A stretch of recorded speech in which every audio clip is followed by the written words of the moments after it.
তো ফ্রেন্ডস, মাইন্ডের উপরে বোঝা বেশি হয়ে গেলে মাইন্ড কিন্তু সেটা বডিকে দিয়ে দেয়।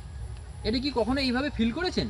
মনে করুন আপনি অনেক নেগেটিভ থটস করছেন, হ্যাঁ, আপনি দুশ্চিন্তায় আছেন, তখন যে প্রেসার তখন কিন্তু মাইন্ড আপনার বডিকে দিয়ে দেয়। তো তখন কি হয়, বডি বিভিন্ন জায়গাতে কিন্তু সেই পেন স্টোর করে। এবার প্রত্যেক ব্যক্তির তার পজিশান বা তার লোকেশান আলাদা আলাদা। কেউ প্রেসার মাথায় নেয়, তো সেই মাথায় কন্টিনিউ নিতে থাকলে তার চুল ওঠা বা মাথার যন্ত্রণা এটা একটা কারণ। আবার এইটা যদি কন্টিনিউ হতে থাকে তাহলে এইটা মাইগ্রেন তার দরজায় কিন্তু অপেক্ষা করছে।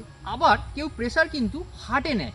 এবার হার্ট আমাদের সবথেকে ইম্পর্ট্যান্ট অর্গান। তো হার্টের বিভিন্ন ধরনের, যেমন প্যানিক অ্যাটাক, হ্যাঁ, হার্টে বিভিন্ন ধরনের কেমিক্যাল ওখানে রিলিজ হয়, তো তার ফলে হার্টবিট, বিপি, তো এইগুলো বাড়তে থাকে। আবার কেউ প্রেসার কাঁধে নেয়, তো তার জন্য স্পন্ডেলাইসিস, হ্যাঁ, এটা অপেক্ষা করছে। আবার কেউ পিঠে বা কোমরে নেয়, তো তাদের জন্য কোমরের ব্যথা হয়। আবার কেউ কেউ এই প্রেসার পেটে নেয়, তো সেখানে পেটে অ্যাসিডিটি ফর্ম করে।